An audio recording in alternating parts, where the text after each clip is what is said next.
Okay, so my alarm went off and interrupted my video, but luckily it stopped at a point where I think I was able to say what I needed to say, but I'll continue with what I was saying.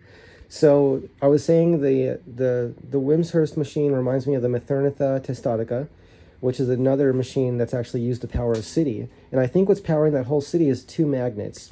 It's a magnet that goes up and down like this, and there's one over here that goes up and down like this. And there's capacitors, and there's all these different parts, and it looks very complex, and it can feel intimidating.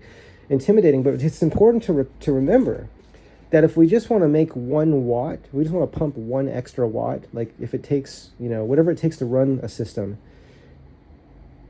okay, it takes that energy, and we can sustain that, but also produce excess of 1 watt, between 1 watt and 100 watts as a toy version, right? We can call it a toy version or a research version, a fundamentals research version of studying. We can call it, say, like the 0-point field or cosmic energy. Some people like to use cosmic energy, virtual particle flux fields, dark energy, dark matter, cosmic energy, gravity waves, tachyon waves, virtual particle flux fields. There's so many words that are used interchangeably.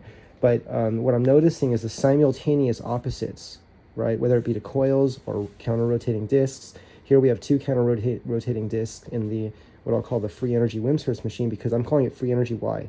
Because that's what all energy is. That's the way I see it. Because every electron has access to infinite potential of the entire universe, right? An electron here's a question: does an electron have infinite mass? Does an electron have infinite potential? Does an electron have infinite capacity? If the answer is yes to all those, then I would say that is that's my what I think of in my own imagination as a reference for free energy, right? Free energy is when we're talking about, some people have said that free energy just means kind of like UFO stuff, like UFO research. It's like, well, when's something called a UFO? Oh, well, some people say, well, it's a UFO if the physics are beyond what we learn like in textbooks. Okay, even though we know that textbooks don't have necessarily everything in there. Like, for example, all these books that I have here, it would be wonderful to take classes that taught about these books, right? I would love to take a Tom Bearden class that's energy from the vacuum, right? If that was a class or like a certification program where you come out of there knowing how to build a motionless energy generator. It doesn't have to be put out megawatts or thousands of watts or anything. There can be caps on it. There can be limitations. I would be happy with 1 watt up to 100 watts. And then some people say, oh, well, people could then modify them and make them put out more power. Well, okay. Energy's everywhere. It's like we have a sea of energy around us, and we're saying, nope, there's no sea there. There's nothing there, right? So we're like swimming in the ocean, right? And it'd be like someone telling us, there's no water there. There's no water. There's none. There's no ocean. There's no sea. It's not there. You just think that, right? And if we were taught from the earliest time period, from the very, very earliest time, when we're very, very young and learning to think and learning to talk, and we're told that that's not water, that's not a sea, that's not an ocean, there's nothing there, that's just nothing, then the question may be, would we believe that there is no ocean if we were taught that all the time, right? So then people could say, well, what's the indication that there's energy everywhere, right? Well, my research and study, because I've read a lot, right? I haven't just read the textbooks. I've read people that talk about energy and say there's energy there, and they write a book. I'm like, yeah, let me read that book. It can seem like people that say there's nothing there haven't read the books or are ignoring all this research, right? Ignoring it. That's what it can seem like to me. I mean, why be here's a question. Why be a fan of being in opposition to what's in front of us? Or why not be open to both? You could say, well, I believe there's no energy because these theories say that, and I also believe that there's a possibility of infinite energy because these theories say that, and both theories are interesting, right? And to me, that's kind of where I am. I'm interested in seeing things from all the different perspectives that have been presented. So because I'm interested in creating a gravity field generator, maybe a variance of this one, right? A variance of the G field generator that John Bedini talked about in the Energy from the Vacuum series, and it's all over the internet as well. And I want to be able to, I think it'd be fun experimentally to create a gravity field where we can move through space in different directions, right? To control that, control forward motion, back, left, right, up, down, and to control it exactly as if we're like connected to something, or we're connected to space, right? And space can move like gears, like absolutely solid in space. And we've heard this in witnesses of I could just say futuristic spaceship designs when they visit our planet, because that's what they are. They're just the spaceships that people see. They move through space. Some of them float. They kind of float around, but some are like really solid in space and just move like they can move exactly, right? They can just move exact. And others kind of float around. And people have theories about those. They say maybe the ones that are not really connected to space, like in a solid way, where it just doesn't move at all except for very specific motions, right? That those may be longer distance ones that are able to come here from extreme distances, whereas the other ones that kind of float around and seem unstable, maybe those have like a mothership that they go into in space and they can leave the solar system and things. But to think that there's no other intelligent life in the universe, knowing that there's solar systems out there like ours that are millions of years older than ours, and they have Earth-like planets on them. They have Earth-like planets in them, just like our solar system does. If there's a possibility, first of all, the possibility that life exists in a solar system with an Earth-like planet we are proof of that. So I've understood that since I was a child. I've understood that. I said, we exist, so it's obvious that everything in nature is mirrored. So we are mirroring what other parts of our galaxy has and what other galaxies have as well. And life can be as varied or even more varied than life is on our own planet, right? So how many different kinds of life is there on our planet? And know that there's more than that out there. Much, much more, including intelligent life. And sadly, being that we war with each other, I don't know if we could qualify as intelligent life. I wonder that, because if we're intelligent, will we destroy ourselves? Why would we do that? And if we say for greed and for power, that doesn't make any sense. That doesn't make any sense to do that. That's not a reason to fight. There's every reason to not fight. We have to not fight. So we have to create. We have to continuously create new ways to not fight. That's the challenge for all of us, right? And that's everyone participates in that, is inventing and creating new ways, not by threat, by fear, but by desire, right? So I sometimes say I don't have to be against something. I can be for something. I can focus on what I want, what I'm for, right? Because if I'm against, then I can say, well, that can create tension, and then it can create fighting, I think.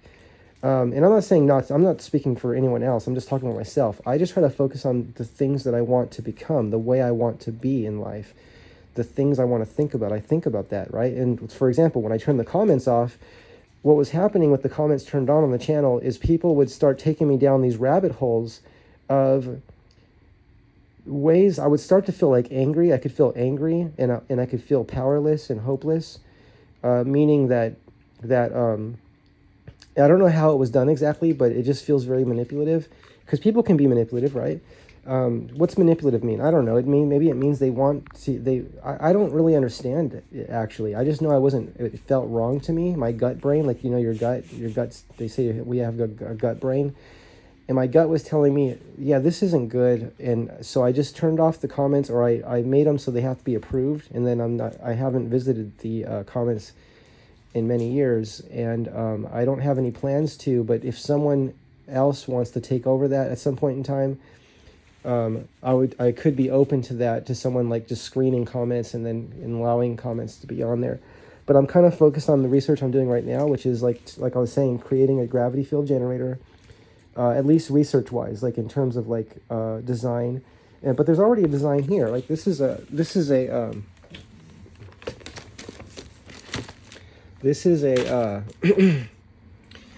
This is a G field generator right here. Look how simple it is. Oh, I think that's what I wanted to say to you is I'm imagining a disc spinning, maybe like a 10-inch disc, right? And the disc is spinning, and trying to get this to not fall. And the disc is spinning, right? Imagine a disc spinning, and then another disc below it, like a Wimshurst machine, actually just like this. So imagine this disc is spinning, and then this disc is counter spinning the opposite way, right? And then I touch the output of this machine. I touch it to one side, right? I touch it. So if I touch that to, so if I lifted these up, so they're not touching each other, and I maybe take these off, right? Take these away, right? Because I can just loosen this and move these away. For experimental purposes, I can change things on this. These can be pulled away too. And then I just rotate this, right? And let's say I touch this bar, which is accessing these, right? If I touch this bar with one of the outputs of that, and let's say I touch the other bar on the other side, oh, you know what? I keep forgetting that this bar is connected to the other side. I could still do it though. I could touch both sides and just see if that does something, right? It's like a direct short. But what happens, what have we learned about gravity field generators? I mean, in terms of like what John Searle said. John said, if you short it out, not short it out, but you put a heavy load on it, like you overload it. When he overloaded his crude, what I'm going to call a gravity field generator, right? John Searle, when he made his first model on the kitchen table, just using parts around the house, right? Because we all see the complicated and perfect, magnets, and everything's engineered perfectly, and it's like, wow, how much does that cost, right? And we don't have any toy versions of that yet that we can buy and experiment with, right? But someday, hopefully, right? Someday.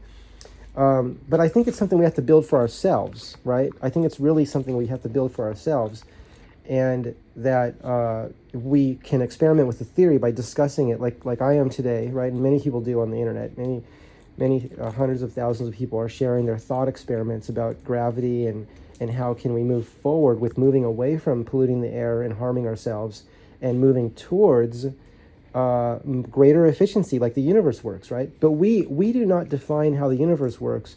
I mean, we attempt to, we try to, we talk about it. There's all these documentaries on it. I've studied all that, but I'm also studying what it seems like a lot of people won't look at, which is anyone that has made a free energy machine, meaning it puts out more energy than it takes to run it, right? Some people call that a perpetual motion machine.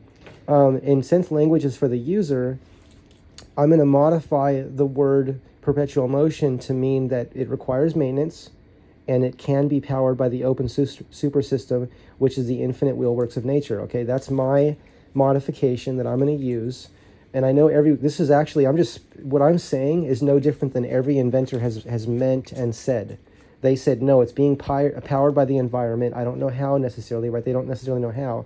And I can tell you right now, the words that are used, cosmic energy, virtual particle flux fields, tachyon waves, gravity waves, dark energy, dark matter,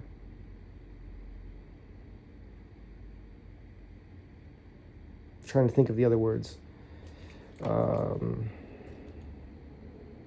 Tachyon waves, gravity waves. Anyway, those are some of the words that are used. There's more. And cosmic energy, there's many words that are used, right, to describe the energy in space, right here, all throughout space. Okay, because some people say, oh, it's coming from the planet, it's coming from the sun, it's coming from this, it's coming from that. Well, it's coming from everywhere. It's like energy comes from everywhere, and the entire universe is connected, right? It's all interconnected. And I'm still learning to understand that, but we're going to talk about some of the content in these books today. And I think that a G-field generator would be a lot of fun. And I'm not forgetting that Don Smith, right? Don Smith, right here. The Don Smith Magnetic Resonance Energy Crafting Systematic Index by Richard Friedrich. Richard, he has a YouTube channel called, it's Rick Friedrich. Literally just Rick Friedrich, same last name, but the first name is Rick. And that's the YouTube channel. And he has shared a lot on there about what he understands as an experimenter and researcher. And he does sell things, but he only sells them because the public has demanded that he make something for people to experiment with so they can teach themselves, right? Now, he doesn't call them free energy systems. It's all experimental. I don't think anything has like a name or a definition of what it does or what it is. And I still myself don't really understand because of that, because it's not defined. But I do know that Rick understands simple things. Like he's taught us how to split the positive. Like, see, this motor, this is a brushed motor, and I can take these two batteries, right, and connect them in series. Well, let me think about this. It has to be higher voltage. So what's the voltage of this? This is 14 volts. This is 7.2 volts. So that would be over 20 volts, right?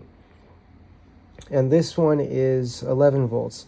So what I could do is I can connect these two in series to get the voltage high, and then I can connect the when these are connected in series, that would mean that I would have a plus and a minus coming out of one battery would have a plus, one would have a minus, and I would take the minus and connect it directly over to this minus, right? This is the lower voltage battery.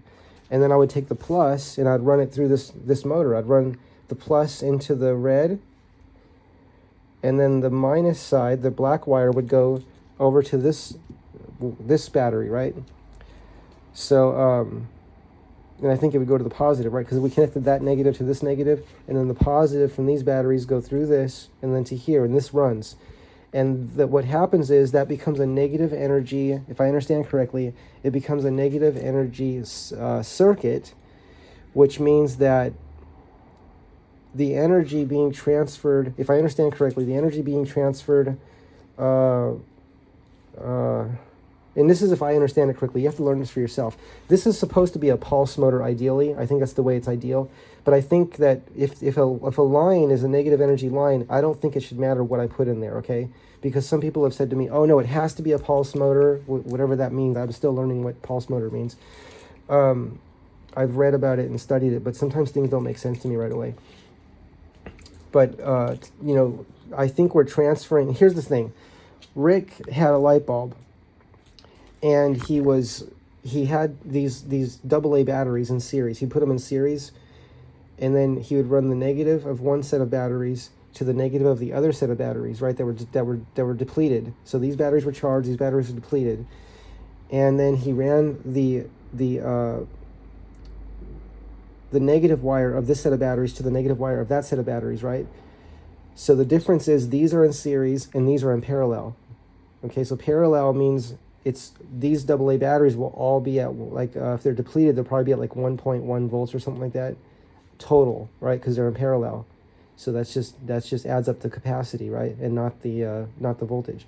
Now these batteries, which were AA's, there was probably like 6 of them at 1.5 volts each approximately, and they're fully charged, right? If they're fully charged, well, they're probably, if they're rechargeables, they're probably 1.4 volts. And I don't know if you could do this with like alkaline batteries, but I wouldn't.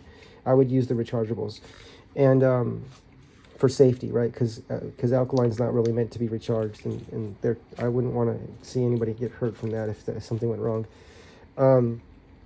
But the positive wire from this, so the negative goes from this set of batteries to this set of batteries. The positive wire goes through a motor and then to the other set of batteries.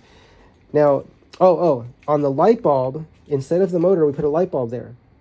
And what Rick said was, now he put a small, like an LED or something, I don't know what kind of bulb it was just a small bulb.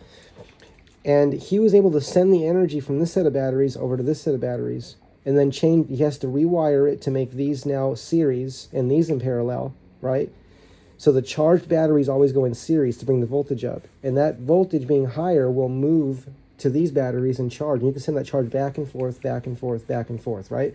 So if he could do that with a bulb, right, with a bulb, I don't know why it couldn't be done with a brushed motor. Why does it have to be a pulse motor? That's my question.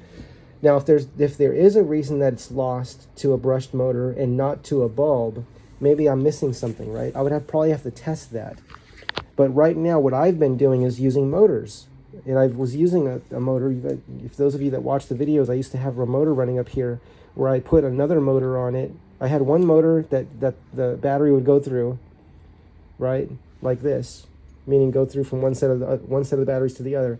And then I would have another motor connected to that one with a hose to help draw the load on that motor more, to make it harder for that motor to turn. If we make this harder to turn, the charge transfers faster to the other set of batteries, because we charge the batteries. If we're charging these, like if these batteries are charging these batteries, right?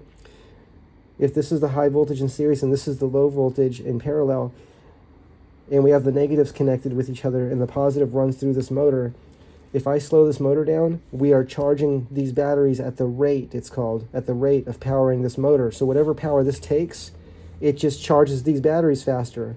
And it's a free energy system because the energy is not lost that goes through this motor.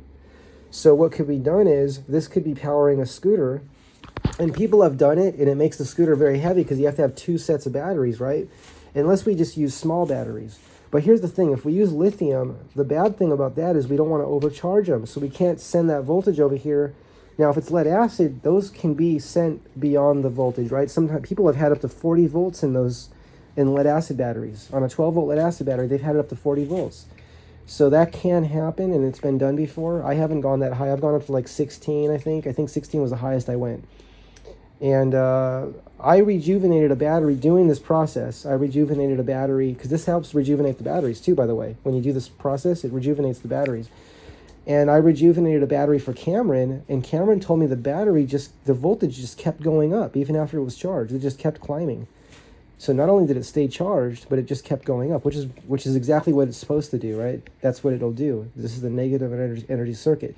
So the challenge I have for anyone that writes on Google and writes on the internet to share with people their great vast knowledge is to take into consideration what Einstein said when he said, if you can explain it to a child, then you really know your field very well, your subject. And that's kind of how I try to learn, or that is how I try to learn. I try to learn in very simple words. So I'm okay with big ideas and big words and big concepts, but I also want to relate to things in a very simplistic way, and I also want to be able to create a simple circuit that is very easy to test for ourselves, right? So testing a system that can send the charge from one set of batteries to the other, that's very easy to test, right? Oh, I was saying that people have done this with nickel metal hydride batteries and lead acid batteries on electric bikes. But the problem is when you have two sets of batteries, that's a lot of batteries, and it can get like top heavy, or it could be heavy. But maybe there's a way to do it another way too. I'd like to take this one and have some high voltage batteries up here. This is 66 volts fully charged. So run the battery down to maybe, let me think. Run the battery down to maybe like 58 volts. I don't know what the voltage cutoff is, where it stops, where it's considered completely depleted. It might be around like 52 volts or something. But if I get it down to like 56 volts or 58 volts, and then connect like this big battery, right? See this big battery? But that's too big and too heavy. This is an 84 volt battery. But that's so big and heavy though. I mean, that will fit in there. I'm thinking of testing, like putting that battery in there and connecting it up and seeing how it does. My research and study indicate that the controllers on this can handle 120 volts input. Don't do that though, because it could burn them out. I'm not saying you should do that. My research and study indicate that this was over-engineered. The Roadrunner Pro was over-engineered, and the motors can handle twice the power that they say on them, continuous, and that the controller can handle 120 volts continuous. But that's that has to be confirmed for yourself. Okay. Don't just do any experiments based on what I just said. I'm just sharing my research and study with you, and I do make mistakes, and I am still learning. But if I can get higher voltage than this is, right? If I can get higher voltage than that battery, I can connect the negative of a battery directly to this negative of this battery, and then the positive go through a small motor, right? Like, what kind of motor could I use? I need maybe something like this. See this motor? This is a brushed motor. It has 2 wires. See this motor? This one right here? I think that's from a lawnmower, electric lawnmower. Now, I wouldn't use the shaft. I wouldn't use it. I would just be running the positive, it's called split the positive, through this. So the positive wire of one set of batteries would go to one side. The positive wire of the other set of batteries would go to this side. And then, but I would want to put a load on that. I'd want to make it hard to turn that, because the harder it is for that to turn, if I slow it down, is the faster it sends the charge from one set of batteries to the other, right? So if I want to send a charge from one battery, another battery I have, over to this battery, I would want to load that motor down. But I could try it just free spinning it and see what it does. It could be like a trickle charger, right? And maybe those oscillations can help keep this battery rejuvenated, right? Because I think that's one of the things that can happen with this kind of system when we're doing that. But please, again, confirm for yourself. Please confirm everything I've said for yourself, okay? Because this is all just thought experiments. And like I said earlier, I do get things mixed up because I was mixing up Nobel Prize winners.